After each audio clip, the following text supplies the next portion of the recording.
Hey, did something happen? Tell me, maybe I can help. I ignored her. Okay, I admit that love at first sight is often about looks, but I never intended to offend you or use any methods you dislike to force you to be my boyfriend. I pressed my lips together. You can't force love. I hope my relationships are built on respect, equality, and mutual affection. Chloe sensed my resolve weakening and let out a breath of relief, her tone becoming even more sincere. Hey, ever since you said you'd give me your number next time we met, I've come to the library every day, just hoping to see you again and become your friend. I gave her a look that spoke volumes. Chloe quickly added, for now, I believe that sooner or later, you'll be moved by my sincerity and become my boyfriend. That confident, are you? My icy demeanor finally thawed. Of course, you might not think I'm anything special at first glance, but once you get to know me, you'll see how likable I am. I raised an eyebrow at her. You not special? Chloe wasn't unattractive at all. She had inherited the good sterling genes, with a tall figure and a bright, youthful face. Countless guys at her school pursued her,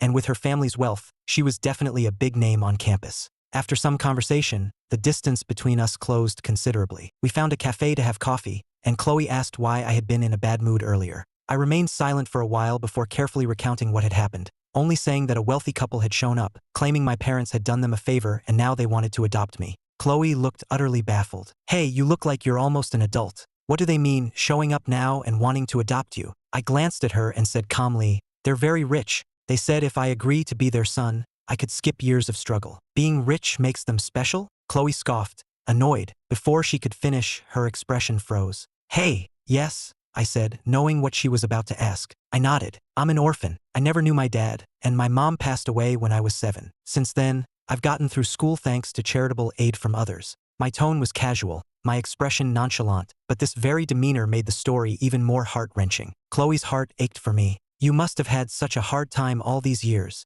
Not really, I'm used to being alone. That's why I was a bit angry when they suddenly showed up saying those things. I took it out on you just now. I'm sorry. You don't have to apologize. They're the ones in the wrong. Chloe had no idea that the wealthy couple I was talking about were her own parents, and that I was the worthless, crude, and despicable biological brother she loathed. Chloe didn't quite know what to say. In her current position, she couldn't make me any real promises. After careful consideration, she took a deep breath. Hey, are you having any financial difficulties right now? If you are, I can help you. You absolutely must not let that rich couple adopt you. You don't know, some wealthy people are ruthless and cruel. Everything they do is for profit. You're so good-looking. If you really became their son, wouldn't you be completely at their mercy? I know, and I'm doing fine right now. I don't need money. Seeing the worry on Chloe's face, I couldn't help but smile. You don't have to be angry. I've already firmly refused them. No matter what they say, I won't be adopted. Chloe finally breathed a sigh of relief, though her brow remained furrowed. Hey, people like them don't give up easily.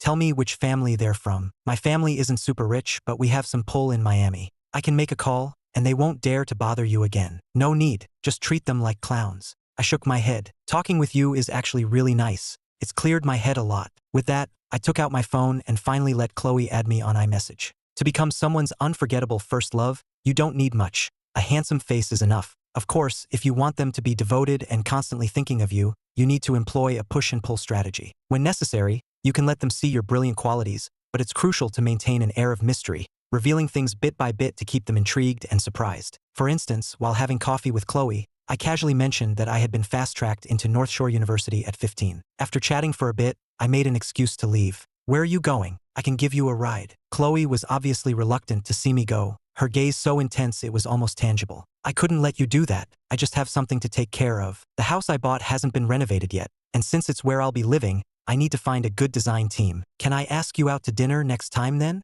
Chloe wanted to come with me, but seeing my slightly indifferent expression, she stopped herself. We weren't that close yet. If she was too aggressive, she'd definitely scare me off. I smiled slightly. Of course. Then it's a date. Chloe stared at my departing back for a long time before snapping out of it. Like a fool, she pulled out her phone and stared at my iMessage profile picture. A simple name, a simple avatar, and no posts on his Facebook profile, yet the corners of Chloe's mouth curled into a huge grin. She had finally gotten his iMessage and knew his name, Ethan Sterling. What a great name, and he even had the same last name as her. Wasn't this fate, destined for them to be family? Chloe took a deep breath and went home in high spirits.